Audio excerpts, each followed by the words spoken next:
오늘 이 새벽에 하나님께서 저희에게 주신 말씀은 마태복음 14장 22절부터 36절까지의 말씀입니다. 마태복음 14장 22절부터 36절까지의 말씀, 우리 함께 한 목소리로 봉독하도록 하겠습니다. 예수께서 즉시 제자들을 재촉하사 자기가 무리를 보내는 동안에 배를 타고 앞서 건너편으로 가게 하시고, 무리를 보내신 후에 기도하러 따로 산에 올라가시니라. 저물매 거기 혼자 계시더니 배가 이미 육지에서 술이나 떠나서 바람이 거스름으로 물결로 말미암아 고난을 당하더라. 밤 사경에 예수께서 바다 위로 걸어서 제자들에게 오시니 제자들이 그가 바다 위로 걸어오심을 보고 놀라 유령이라 하며 무서워 소리 지르거늘 예수께서 즉시 이르시되 안심하라, 나니 두려워하지 말라. 베드로가 대답하여 이르되 주여, 만일 주님이시거든 나를 명하사 물 위로 오라 하소서 하니 오라 하시니 베드로가 배에서 내려 물 위로 걸어서 예수께로 가되 바람을 보고 무서워 빠져가는지라. 소리질러 이르되 주여, 나를 구원하소서 하니 예수께서 즉시 손을 내밀어 그를 붙잡으시며 이르시되 믿음이 작은 자여 왜 의심하였느냐 하시고 배에 함께 오르매 바람이 그치는지라. 배에 있는 사람들이 예수께 절하며 이르되 진실로 하나님의 아들이로소이다 하더라. 그들이 건너가 게네사렛 땅에 이르니 그곳 사람들이 예수이신 줄 알고 그 근방에 두루 통지하여 모든 병든 자를 예수께 데리고 와서 다만 예수의 옷자락에라도 손을 대게 하시기를 간구하니 손을 대는 자는 다 나음을 얻으니라. 아멘. 네, 오늘 나눌 말씀은 마태복음 14장 마지막 하반절 말씀입니다. 오병이의 기적 이후에 예수님께서 무리를 걸으신 그런 내용, 그리고 게네사렛 지역으로 가서 치유 사역을 하는 내용이 기록되어 있습니다. 먼저 22절 말씀을 쭉 보시면은 예수께서 즉시 제자들을 재촉하사 자기가 무리를 보내는 동안에 배를 타고 앞서 건너편으로 가게 하셨다. 여기서 즉시라는 것은 오병이어의 기적을 행한 직후, 그리고 즉시 이 말입니다. 오병이의 기적을 행하고 사람들이 놀라는 그 즉시, 여기 텀이 없다는 말이죠. 즉시 뭘 했다 하는 겁니다. 제자들을 재촉해서, 여기 재촉했다는 말은 강요했다, 강제로 가게 했다는 의미가 있는 그런 동사를 사용하고 있습니다. 그러니까 제자들은 가고 싶어 하지 않지만, 머뭇거리고 있지만 예수님이 그들을 강제로 보내셨다 하는 겁니다. 여기서 왜 이렇게 오병이의 기적을 통해서 텀도 없이 바로 제자들을 강제적으로 그렇게 배에 태웠을까, 보냈을까 하는 거죠. 요한복음 6장 14절 15절에 보면 그 이유가 잘 설명이 되어 있습니다. 이렇게 되어 있습니다. 그 사람들이 오병이어를 기적을 경험한 사람들이죠. 그 사람들이 이르되 이는 참으로 세상에 오실 그 선지자라 하더라. 메시아다, 이렇게 이제 한 거죠. 그러므로 예수께서 그들이 와서 자기를 억지로 붙들어 임금으로 삼으려는 줄을 아시고 다시 혼자 산으로 떠나가셨다 하는 겁니다. 그러니까 오병이의 기적을 이루신 후에 사람들이 이 진짜 메시아구나라고 생각해서 그렇게 인정을 했는데, 그리고 난 뒤에 그들이 어떻게 하냐면요, 자기를 억지로 붙들어서 임금이 되게 한다. 이게 무슨 말이냐면, 지금 사람들은 오실 메시아, 예언된 메시아가 정치적인 메시아로 생각을 했습니다. 그러니까 자기네들이 지금 로마의 압제로 있는 이 상황을 정치적으로 힘으로 해결해서 해방시켜줄 메시아를 기대하고 있는 거죠. 그래서 지금 메시아가 왔다는 것이 이제 확신이 되니까 어떻게 하겠습니까? 왕으로 그렇게 세우려고 하겠죠. 그래서 지금 이 예수님을 왕으로 해서 지금 로마와 싸워서 해방하게끔 하도록 그렇게 생각을 했겠죠. 그래서 지금 이 예수님을 그렇게 하려고 지금 동요되고 있는 그런 상황인 것을 지금 잘 보여주고 있는 겁니다. 그만큼 이 오병이의 기적이 강력했던 거예요. 다른 기적도 강력했지만 이 오병이의 기적은 정말 예수님이 메시아임을 사람들에게 드러내는, 모세보다도 더 뛰어난 그런 존재임을 드러내는 그런 기적이었다는 것을 볼 수가 있습니다. 그러니까 사복음서에 다 기록이 되어 있겠죠. 그런데 예수님은 이런 무리들의 어떤 그 환호나 동요를 보면서 스스로 그럼 내가 왕이다라고 말씀하지 않으시고 어떻게 했습니까? 일단 제자들을 강제적으로 보냈습니다. 배를 타고 건너편으로 가게 하셨습니다. 지금 제자들의 상황도 여기서 잘 우리가 볼 수가 있습니다. 제자들이 지금 어떤 상황이었다고 우리가 추측할 수 있습니까? 그들이 지금 흥분을 한 거예요. 자기네들이 믿고 따르고 있는 스승이 메시아라고 하고 있고, 그리고 메시아가 분명하다고 자기네들도 생각하지만 무리들도 생각하고 있고, 그래서 사람들이 지금 왕으로 세우려 하니까 제자들도 흥분할 수밖에 없는 거죠. 야, 드디어 우리 스승께서 왕이 되시는구나. 그러면 어떻게 됩니까? 자기네들도 한 자리를 차지할 수 있는 아주 그런 좋은 상황인 거죠. 그래서 이 제자들도 흥분하고 지금 동요되고 있는 그런 상황이라는 것을 우리가 추측할 수 있는 겁니다. 아니면 혹시 그렇게까지는 아니어도 그렇게 될까봐 예수님께서 제자들을 강제적으로 배에 태우고 건너편으로 보내셨다 하는 것을 알 수가 있습니다. 근데 그런 상황을 이 짧은 구절 안에 다 담아 놓은 거예요. 근데 23절에 보시면 이제 그러고 난 뒤에 예수님 뭐 하셨는가? 무리를 보내신 후에 기도하러 따로 산에 올라가셨다. 그러면은 이 동요되는 사람들을 누가 이렇게 잠잠하게 만들었는가? 예수님이 직접 하셨다는 거죠. 이게 수많은 무리, 몇만 명이나 되는 무리들을 예수님 혼자, 제자들은 지금 배를 타고 보냈으니까요. 예수님이 잠잠하게 그렇게 가라앉히는 것을 하셨다 하는 거죠. 그리고 난 뒤에 뭐 하셨는가? 기도하러 따로 산에 올라가셨다 하는 겁니다. 그리고 저물매 거기 혼자 계셨다. 예수님께서 무리를 정리하시고 잘못된 그들의 열심을 진정시키신 후에는 어떻게 하셨냐면 기도하러 따로 산에 올라가셨다 하는 거죠. 혼자 있는 시간이 필요했다 하는 거죠. 예수님도 인간이기 때문에요. 인간의 모습을 가지고 똑같은 인간의 모습으로 오셨기 때문에 이 사람들이 동요되고 제자들이 동요되는 것처럼 예수님의 감정도 충분히 인간이라면 충분히 흥분할 수 있고 동요될 수 있는 그런 상황이었을 거라고 우리가 추측해 볼 수 있습니다. 그래서 예수님이 거기에 동요되지 않기 위해서 거기서 떨어져 나와서 먼저 하나님 앞에 기도하는 시간을 가졌다 하는 거죠. 이건 굉장히 우리에게 아주 중요한 깨달음의 내용을 보여주는데요. 우리가 이렇게 어떤 교회 일을 하거나 어떤 일들을 할 때에 막 칭찬 듣는 일, 대단한 일을 하거나 어떤 칭찬 들을 만한 일을 하거나 또 아니면 저희에게 어떤 좋은 일들이 막 생겼을 때에 막 이게 정말 자랑하고 싶고 막 뭔가 우리를 흥분시키는 어떤 일들이 생겼을 때 그때 사실 그때가 가장 위험할 때입니다.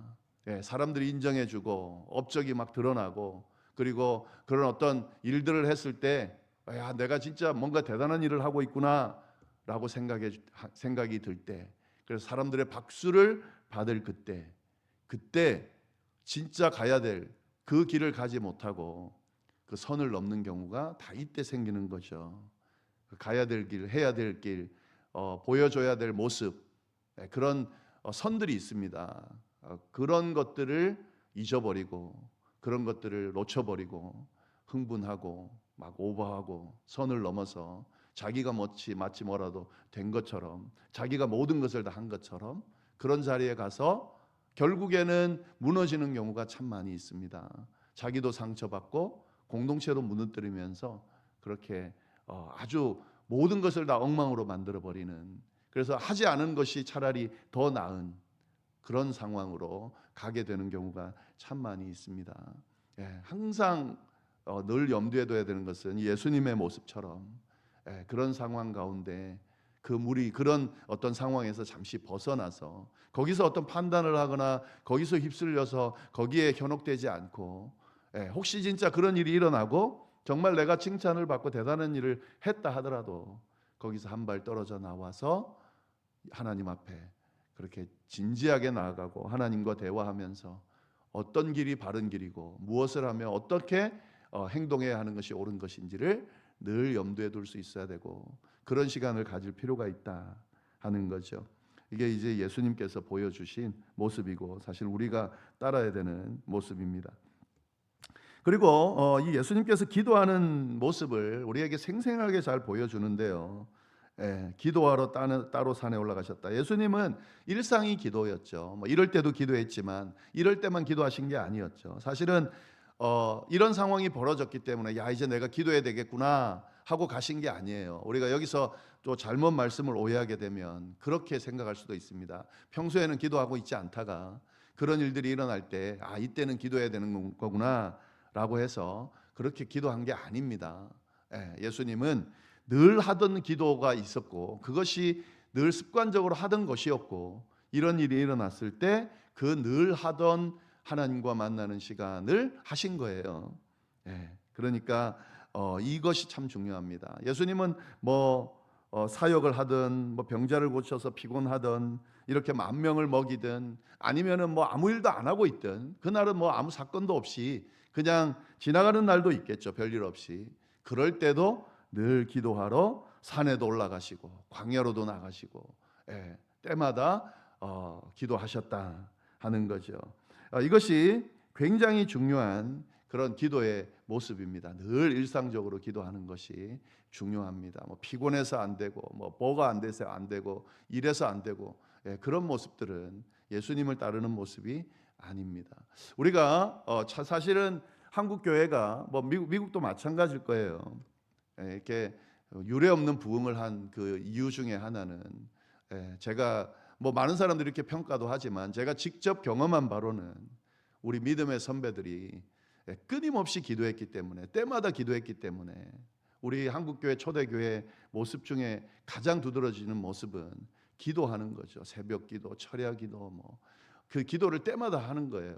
거리가 멀어도 걸어서 가서 기도하고 심지어는 교회 근처에 이사를 해서 거기서 예배도 예배지만 교회도 섬기는 것도 그렇지만 기도하기 위해서 가까이 이사하고 그런 모습들을 보여줬습니다. 오늘날과는 좀 다른 모습이지만 이렇게 끊임없이 어떻게든 하나님과 가까이 붙어서 교제하려고 하는 그 모습들을 보여줬기 때문에 하나님께서 그 모습들을 귀하게 보시고 그들만 복을 주신 것이 아니라 그들이 속해 있는 가정과 나라까지도 큰 은혜로 채우시는 그런 역사를 베풀어 주셨다 하는 거죠. 이거는 누가 가르치는 게 아니고요. 예수님이 하신 거고 우리가 따라야 되는 모습이다 하는 거죠.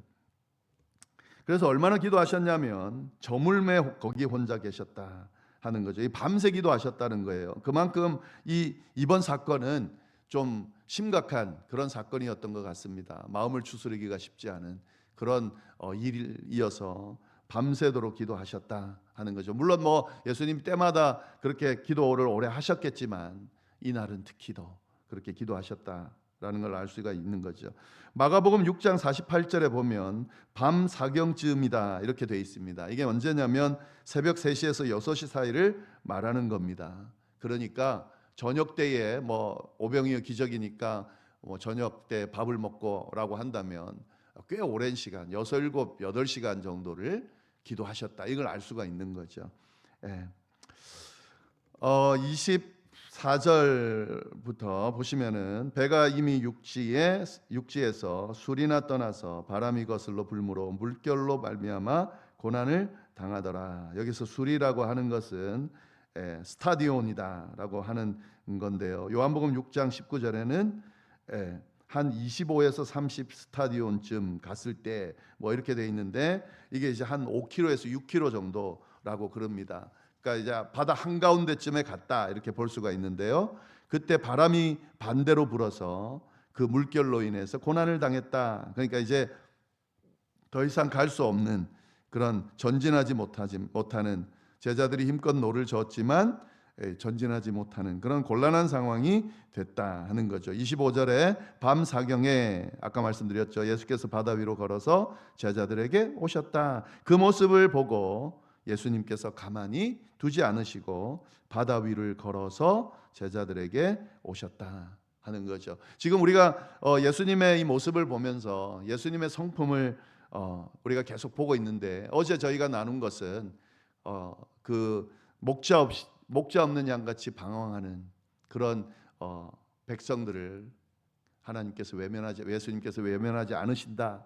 또 당신을 찾는 이들을 절대로 외면하지 않으신다 하는 내용을 우리가 봤는데요. 오늘은 또 성품 하나를 추가하자면, 찾아오거나 그렇게 하지 않더라도 예수님께서 당신의 제자들을 다 보고 계시면서 곤란한 그 상황들을 보시고 계시고 그 상황들을 해결해 주기 위해서 무리를 걸어서 오신다, 다가오신다 하는 거죠. 이게 또 예수님의 성품 중에 중요한 성품 중에 하나입니다. 때로는 우리가 기도하지 못하고 때로는 우리가 하나님 앞에 나가지 못하더라도 하나님께서 당신의 백성들을 주목해 보고 계시고 그 모습들을 보면서 위기에 빠져 있는 그들을 향하여 물결 위를 걸어서 그 장애물을 건너서 다가오시는 분이시다라는 것을 알 수가 있습니다. 그러니까 믿음을 지킨다는 것이 주님의 뜻 안에서 제자로 하나님의 자녀로 살아간다는 것이 얼마나 복된 것인지를 우리가 잘 알 수가 있습니다.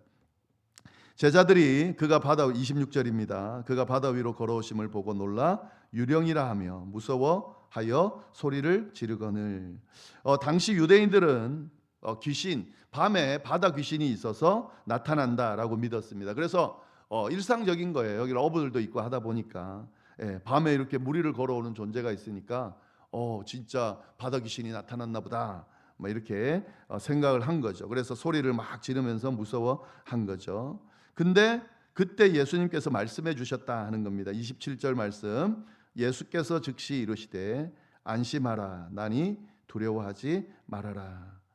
그들이 두려워하는 것을 보고 즉시 예수님께서 말씀하셨다 하는 거죠. 놀래키려고 오신 게 아니잖아요. 도와주려고 오신 거잖아요. 그러니까 그들이 두려워하는 상황을 그대로 보지 않으시고 즉시 말씀해 주셨다. 예수님 뭐라고 그러셨습니까? 안심해라, 걱정하지 말아라 라고 말씀하시고 나다라는 거 말씀을 하셨습니다. 여기 나다라는 것은 내가 예수다 하는 의미도 있지만요, 이 헬라어 단어의 의미를 우리가 깊이 보면 출애굽기 3장 14절에 하나님이 당신의 이름을 모세에게 알려주셨습니다. 그때 뭐라고 알려주셨냐면 스스로 있는 자다.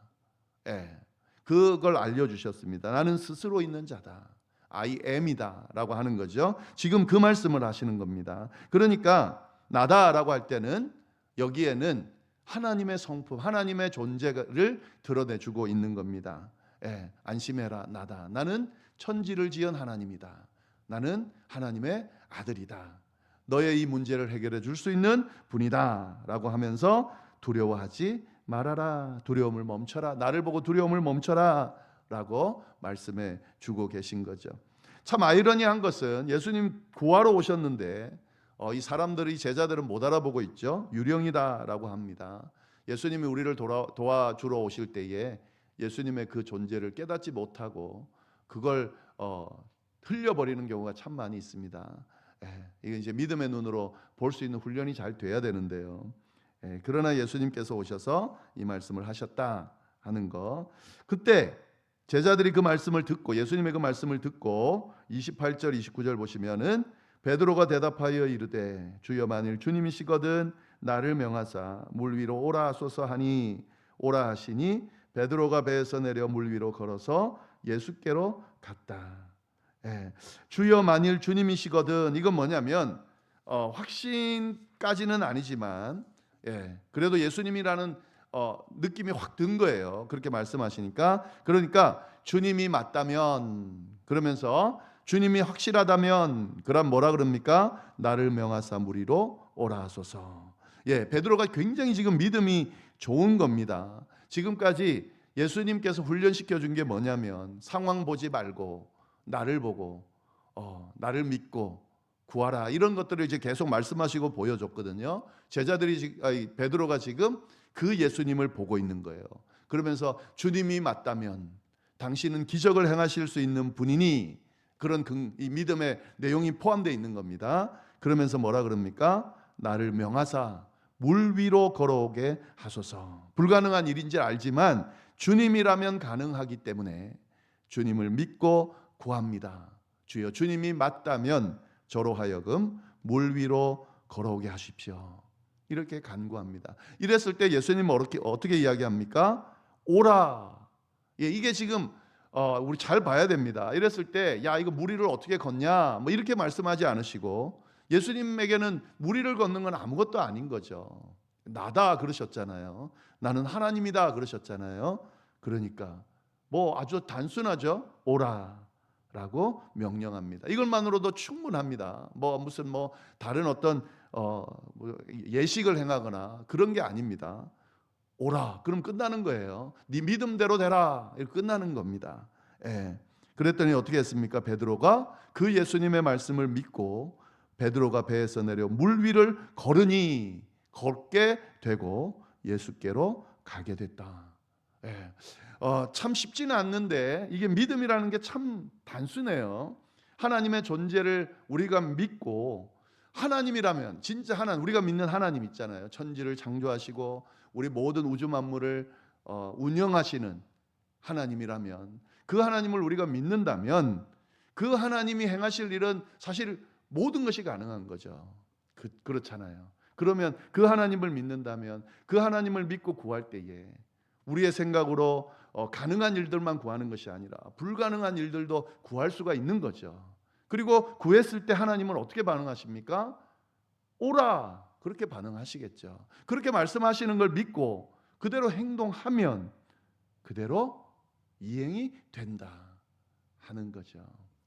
물론 우리의 믿음이 연약하고 또 유혹들이 있고 상황들에 매이고 이런 어떤 부족한 모습들로 인해서 이런 믿음의 모습과 결과들이 나타나지는 않는데 잘, 그러나 베드로는 사실은 딱 믿고 행했더니 됐더라 하는 거죠. 이 베드로의 믿음이 참 좋습니다. 그러나 이제 그 믿음이 완벽하지 않다는 게 어디서 드러납니까? 30절에 바람을 보고 무서워 빠져가는지라 소리질러 이르되 주여 나를 구원하소서. 예, 바람을 보고, 지금 걸을 때는 누구를 봤습니까? 예수님을 봤어요. 그런데 풍랑이 치고 파도가 치니까 뭘 봤습니까? 바람을 봤습니다. 그러니까 어떻게 됐습니까? 빠져가는 거죠. 예, 예수님을 볼 때는 괜찮았는데 주변을 보고 현실을 볼 때는 이게 가능하지 않더라 하는 거죠. 아주 단순합니다. 예수님을 믿을 때 가능하고 예수님을 바라보지 못하고 현실을 바라볼 때는 가능하지 않다 하는 것을 분명히 보여주고 있습니다. 그래서 예수님이 31절, 예수께서 즉시 손을 내밀어 그를 붙잡으시며 이르시되 믿음이 작은 자여 왜 의심하였느냐 하시고, 여기서 보시면은 믿음이 작은 자여 그랬습니다. 믿음이 없는 자여가 아니에요. 베드로는 믿음을 갖고 있습니다. 그러나 끝까지 예수님을 믿는 믿음이 없었죠. 그래서 믿음이 적은 자다, 이렇게 이야기를 하고 있습니다. 그래서 사실은 이 베드로에게 그런 이 끝까지 못 믿은 믿음을 가지고 아쉬운 점은 있지만 사실은 베드로가 믿음이 있었다는 것에 우리가 좀 주목할 볼 필요가 있고요. 그리고 빠져들 때에 주여 나를 구원하소서 주님께 부르짖었죠. 이것도 믿음이에요. 그러니까 이 베드로의 모습도 우리가 충분히 본받을 만한 모습이다라는 것을 알 수가 있습니다. 32절 33절 배에 함께 오름에 바람이 그치는지라 배에 있는 사람들이 예수께 절하며 이르되 진실로 하나님의 아들이로소이다 라고 하더라.